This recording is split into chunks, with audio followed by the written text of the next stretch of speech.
Hi mga mare! At ito na nga, magpapalit na naman tayo ng buwan. At panibagong buwan na naman ang ating iso-survive mga mare. At ang buwan nga na ito na ating panibagong iso-survive mga mare ay ang bear month. So kahit hindi pa tayo ready mga mare ay i-feel na lang natin. At habang nakikinig nga ako ng Christmas song ay tamang tanggal din ako ng alikabok dito sa aming kwarto. Dahil ramdam ko na naman ang sobrang alikabok nitong aming kwarto mga mare. At kapag nga maalikabok itong aming kwarto mga mare ay nakaka-feel ako ng mga bad vibes. Kaya operation tanggal ng alikabok tayo mga mare.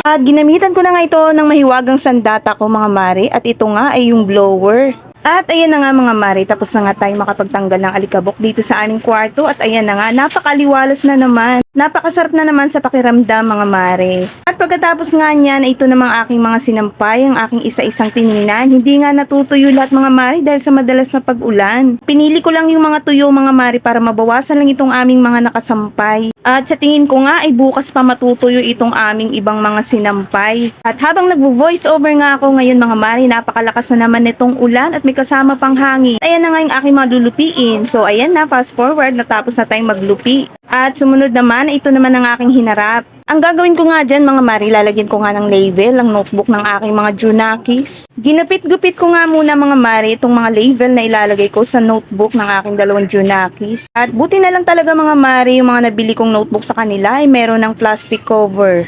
Kaya hindi na ako mahihirapan mga mari na magbalot pa ng kanilang mga notebook.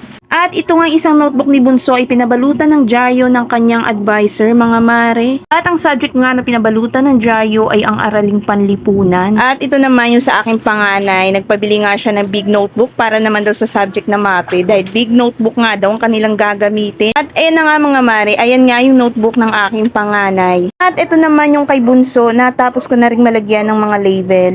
At isa na namang nanay's duty ang aking natapos ngayon mga mare. Ang sarap nga naman sa pakiramdam kapag ka naaasikaso mo ang iyong mga anak. Kinahapunan nga ay nagprepare na nga din ako ng aming uulamin at ito nga lang yung aking prepare. Tortang talong lang naman yung aming uulamin kinagabihan mga mare dahil naka-budget meal lang tayo. Hindi naman pwedeng lagi tayong uulam ng mamahalin dahil hindi naman tayo mayaman. Nilagyan ko nga lang ng kaunting twist itong aking lulutuing tortang talong mga mare para magmukha namang espesyal at ayan na nga, isinalang ko na nga dito sa may kawali na may mainit na mantika. At ang aking twist nga na inilagay mga mare, hinaluan ko lang ito ng kaunting ham. Mumurahing ham lang naman yung aking hinalo mga mare. So ayan na, luto na ang ating tortang talong.